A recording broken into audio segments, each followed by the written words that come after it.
What I'm about to reveal will shatter everything you thought you knew about human nature. Carl Jung, the legendary psychologist who mapped the darkest corners of the human psyche, discovered something so disturbing about certain individuals that it kept him awake at night. And by the end of this video, you'll understand why he called them vessels of the collective shadow, and why you need to recognize them before it's too late. But first, let me ask you something that might save your life. Have you ever met someone who made you question your own sanity? Someone whose very presence felt like stepping into a psychological minefield? If so, keep listening, because what you experienced wasn't random. It was calculated. Carl Jung said something that most people dismiss as metaphor, but I'm here to tell you its literal truth. The shadow is a moral problem that challenges the whole ego personality. But Jung discovered that some individuals don't just have a shadow, they become it entirely. They surrender so completely to what he called the dark side of human nature that they cease to be human in any meaningful sense. According to Carl Jung's extensive research into the human psyche, there comes a point where certain narcissists cross what he termed the moral event horizon, a psychological point of no return, where conscience dies and something else takes control. And here's what will terrify you. Jung identified 3 unmistakable signs that this transformation has occurred. But before I reveal these signs, you need to understand something crucial. If you recognize even one of these signs in someone close to you, a partner, family member, boss, or friend, your psychological survival may depend on what you do next. Because Jung warned that these individuals don't just hurt people randomly. They target those who trust the most. They feed on the very relationships that normal humans cherish. So pay attention to every word, because your emotional life, maybe even your physical safety, could depend on recognizing what Jung called the malevolent personality. The first sign, the pleasure principle of destruction. Carl Jung discovered that healthy individuals experience what he called moral anxiety when they cause harm to others. It's an internal alarm system that prevents us from becoming monsters. But Jung documented cases where this system doesn't just malfunction, it reverses entirely. Here's what Jung observed that will chill you to the bone. When a narcissist fully embraces their shadow, they don't just lack empathy, they experience what Jung termed malevolent pleasure. They literally get a dopamine hit from causing psychological pain. Watch this carefully, because your life may depend on it. Notice their facial expressions the next time they hurt someone. Do they look guilty, conflicted, or do you see what Jung called the gleam of the predator, a subtle but unmistakable satisfaction in their eyes? Jung said, the shadow personifies everything that the subject refuses to acknowledge about himself, but in these cases, the shadow has won. They're no longer refusing to acknowledge their darkness, they're celebrating it. But here's where it gets truly terrifying, and why Jung spent years studying this phenomenon. It escalates. What starts as subtle emotional manipulation becomes what Jung called psychological vampirism, a systematic draining of their victim's life force. According to Carl Jung's case studies, these individuals don't just hurt strangers. They reserve their cruelest treatment for those closest to them. Why? Because Jung discovered that intimacy equals vulnerability, and vulnerability equals power in their twisted psychology. If you're thinking, but they seem so caring at first, you're experiencing what Jung termed the seductive shadow, the ability of these individuals to mirror exactly what you need to see until you're completely invested. Then the mask comes off. The second sign, reality distortion field. Carl Jung wrote extensively about what he called psychological projection, the tendency to see in others what we refuse to acknowledge in ourselves. But Jung discovered that malevolent narcissists take this to a supernatural level. They don't just project, they literally rewrite reality in real time. Here's what Jung found most disturbing. They believe their own lies so completely that they can pass any lie detector test. Why? Because in their minds, Truth is whatever serves their purposes at any given moment. Jung called this flexible reality syndrome. You could show them video evidence, written proof, witness testimony. It doesn't matter.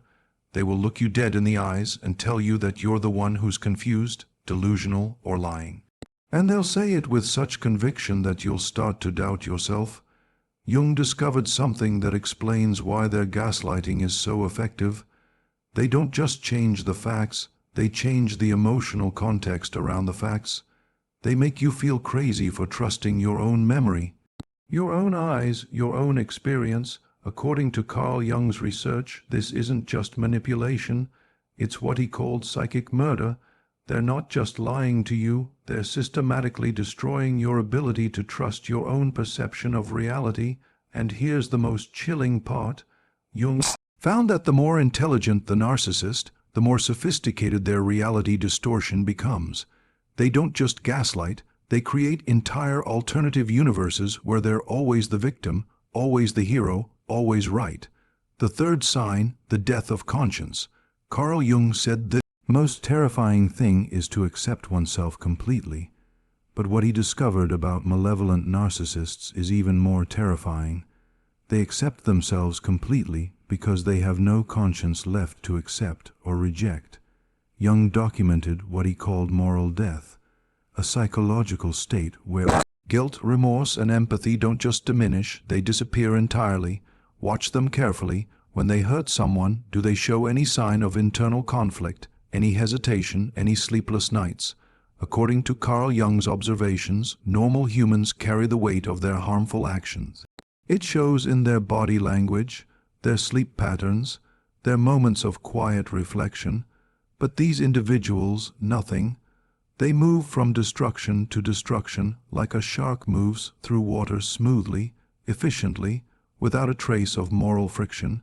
Now, here's where Jung's research ventured into territory that most psychologists won't discuss.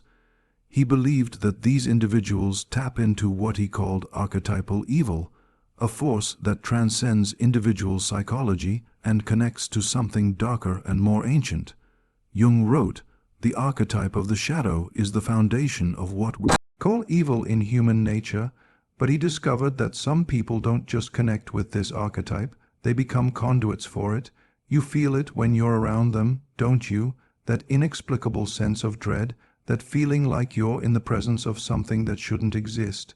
Jung called this numinous terror, the recognition by your unconscious mind that you're facing something genuinely dangerous. Carl Jung discovered that human beings are fundamentally energetic creatures, and that healthy relationships involve what he called energetic reciprocity, a give and take that nourishes both parties.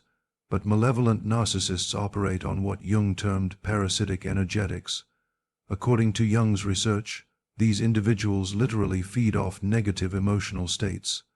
They don't just cause drama. They need drama like a plant needs sunlight. Every argument, every moment of confusion, every tear you shed actually energizes them. But here's what Jung found most disturbing about their energetic impact. It's contagious. Spend enough time around them, and you start to take on their patterns. You become suspicious, manipulative, emotionally unstable, not because you're bad, but because you're unconsciously absorbing their psychological toxins. Jung called this shadow contamination, the process by which prolonged exposure to archetypal evil begins to corrupt even good people. That's why Jung insisted that the only way to deal with such individuals is complete disconnection. Carl Jung, despite being a scientist, acknowledged what he called the spiritual dimension of psychological warfare. He observed that malevolent narcissists don't just reject morality, they actively seek to corrupt it in others. According to Jung's case studies, these individuals will systematically attack everything you hold sacred. Your faith, your values, your belief in goodness itself, all of it becomes a target. Why? Because Jung discovered that they can't tolerate the existence of anything pure or authentic. Jung documented how these individuals will spend months, even years, slowly eroding your moral foundation. They'll mock your principles, ridicule your beliefs, and gradually convince you that integrity is naive, that kindness is weakness, that truth is whatever benefits you most. This isn't random cruelty, it's strategic corruption. Jung realized that they're not just trying to control you, they're trying to remake you in their own image, because as long as goodness exists around them, it serves as a mirror reflecting their own moral emptiness. Carl Jung spent decades studying human transformation, and he identified what he called the point of no return, the moment when someone crosses from damaged but redeemable to something else entirely. According to Jung's research, this transformation happens when three psychological structures collapse simultaneously: the superego conscience, the ego ideal, aspiration toward goodness, and what he called the transcendent function, connection to something greater than oneself. Here's what Jung found most hopeless about this condition. Once this transformation occurs, it's irreversible. These individuals don't want to change because they don't believe they need to change. In their minds, they've simply evolved beyond the weakness of conscience and morality. Jung wrote, "Some people become so dark that light itself becomes their enemy." And that's exactly what you're dealing with when you encounter someone who has crossed this line. Your goodness doesn't inspire them to become better, it inspires them to destroy you. Carl Jung discovered that malevolent narcissists possess what he called intuitive psychology, an uncanny ability to read people's psychological vulnerabilities and exploit them with surgical precision. According to Jung's observations, they don't just manipulate randomly, they study you like a scientist studies a specimen, identifying your fears, your desires, your triggers, your weak points. Then they craft a psychological profile that allows them to control you like a puppet master controls a marionette. Jung found that their most devastating weapon isn't what they do, it's what they make you do to yourself. They create what Jung called psychological prisons where you become your own jailer. You start censoring yourself, doubting yourself, betraying your own values, all while thinking it was your choice. This is why Jung insisted that understanding their methods isn't enough. You need to understand the psychological mechanisms they exploit within you, or you'll fall victim to the next one who comes along. Carl Jung warned that these individuals don't exist in isolation. He believed they're manifestations of what he called the collective shadow, all the evil that humanity refuses to acknowledge concentrated into individual human forms. According to Jung's theory, when societies become too comfortable, too naive about human nature, these shadow carriers emerge to remind us that evil is real, that it walks among us, that good people who refuse to acknowledge this reality become its primary victims. Jung predicted that as traditional moral structures weakened, we would see an explosion of these shadow carriers. Look around you. Do you see evidence of his prediction coming true? Do you see more people who seem to operate without conscience, who manipulate without guilt, who destroy without remorse? If so, you're witnessing what Jung called the return of the shadow, a psychological and spiritual crisis that threatens the very fabric of human civilization. Carl Jung developed what he called shadow recognition protocols, specific ways to identify when you're in the presence of someone who has crossed the line into malevolent narcissism. According to Jung's method, you need to observe three things simultaneously: their emotional reactions, do they show genuine empathy, their relationship with truth, do they lie reflexively, and their energetic impact. Do you feel drained and confused after being with them? Jung created a simple test. After spending time with this person, ask yourself three questions. Do I feel more confident or less confident in my own perceptions? Do I feel energized or completely drained? Do I feel like a better person or a worse person? If your answers are less confident, completely drained, and worse person, you're dealing with what Jung called a shadow carrier, and your psychological survival depends on immediate action. Carl Jung discovered that traditional therapeutic approaches don't work with malevolent narcissists because they use therapy itself as another manipulation tool. Instead, Jung developed what he called protective disengagement, a systematic method for extracting yourself from their psychological web. According to Jung, Protocol, you don't try to fix them, convince them, or make them understand. You simply disappear from their reality as completely and permanently as possible. No explanations, no final conversations, no attempts at closure, just complete psychological withdrawal. Jung documented something remarkable.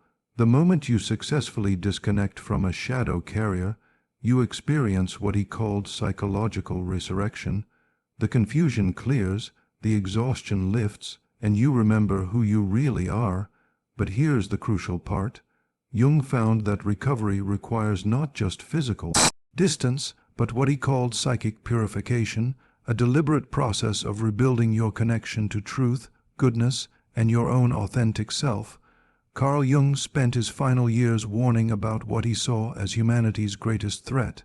Not war, not disease, not even death, but the gradual normalization of evil, the slow process by which societies learn to tolerate, excuse, and eventually embrace the very darkness that destroys them. According to Jung's final writings, malevolent narcissists are like psychological cancer cells. They start small, they disguise themselves as healthy tissue, but their ultimate purpose is the destruction of the entire organism. Jung believed that every person reaches what he called choice points, moments when they must decide whether to stand for truth or surrender to convenient lies, whether to maintain their integrity or compromise it for temporary gain. He discovered that malevolent narcissists are expert at identifying these choice points in others and applying maximum pressure at exactly the right moment to ensure you make the wrong choice. Carl Jung's final message was this: evil doesn't triumph because it's stronger than good. It triumphs because good people refuse to acknowledge its existence, refuse to study its methods, and refuse to take the difficult actions necessary to stop it. According to Jung, every time you ignore red flags, every time you make excuses for inexcusable behavior, every time you choose fault, peace over necessary confrontation, you're not just enabling one individual narcissist. You're weakening the collective psychological immune system that protects all of humanity. But Jung also discovered something hopeful. Surviving an encounter with malevolent narcissism can transform you into what he called a wounded healer, someone who has faced the shadow and lived to warn others. That's why you're watching this video. That's why Jung's words resonate so deeply. You've seen the darkness, you felt its impact, and now you have a choice. Will you use this knowledge to protect yourself and others, or will you pretend it doesn't exist and become its next victim? Carl Jung issued a warning that reverberates with increasing urgency in our contemporary world. The world hangs on a thin thread, and that thread is the psyche of man. This wasn't merely poetic metaphor. It was a stark recognition that the fate of human civilization rests not on our technological prowess or economic systems, but on our collective psychological maturity and our willingness to confront the darkness within ourselves and our societies. Jung understood that beneath the veneer of civilization lies a fundamental psychological reality. We are only as strong as our weakest psychological link. The thread that holds our world together is woven from millions of individual psyches, each carrying both light and shadow, each capable of either contributing to collective wisdom or falling prey to the very forces that have historically torn civilizations apart. He believed that the future of human civilization depends entirely on our ability to recognize evil, not as some abstract theological concept, but as a psychological reality that manifests through specific patterns of behavior and manipulation. More critically, we must understand evil's methods, how it operates, how it spreads, how it corrupts, and how it turns good people into unwitting accomplices. Only through this understanding can we develop what Jung saw as essential, a psychological immunity to malevolent influence. Central to Jung's analysis was his recognition of what we now understand as malevolent narcissism. Individuals who combine grandiose self-regard with a complete absence of empathy and a sophisticated ability to manipulate others.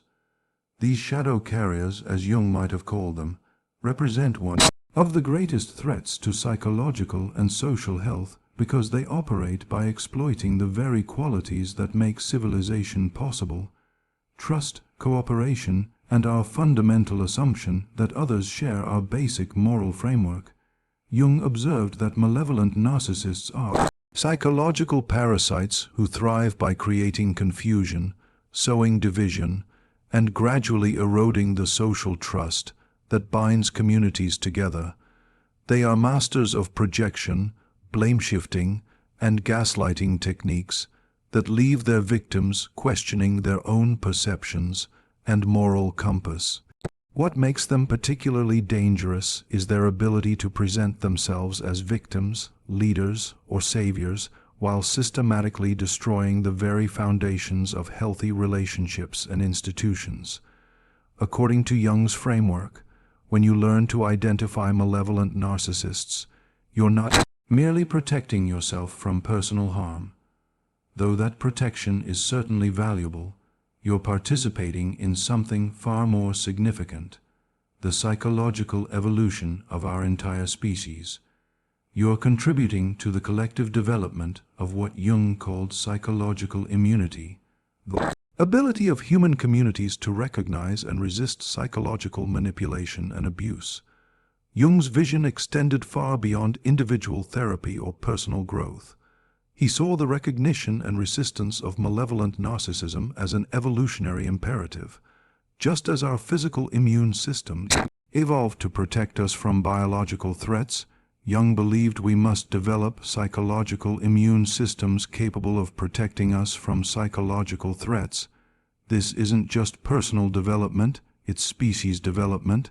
The stakes, as Jung saw them, couldn't be higher.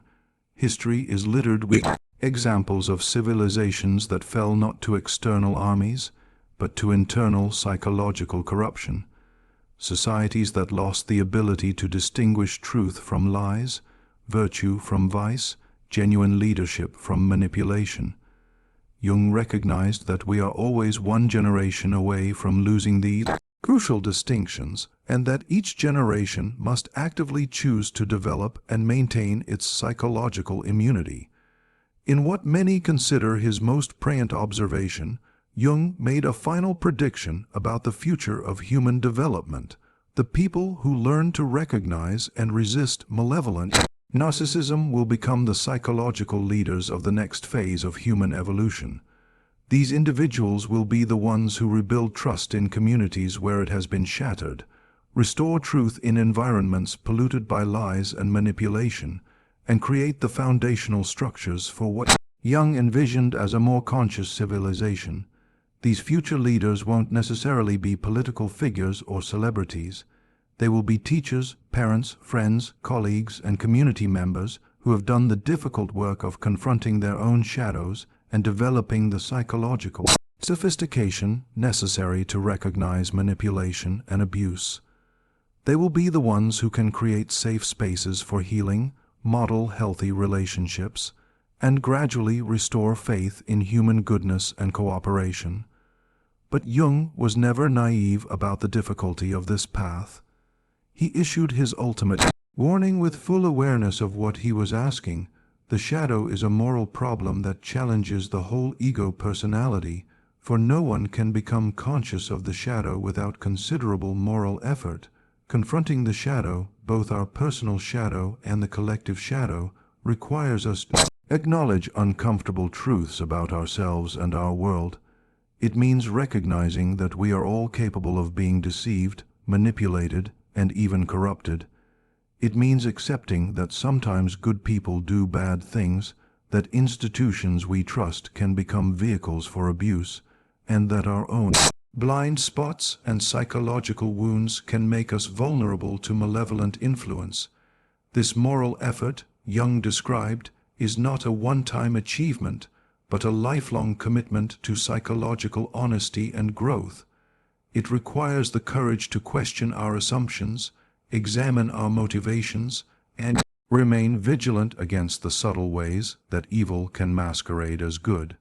It demands that we develop what Jung called holding the tension of opposites, the ability to see both light and dark, good and evil, truth and deception without falling into simplistic thinking or cynical despair. Yet Alongside his warnings, Jung offered a profound promise.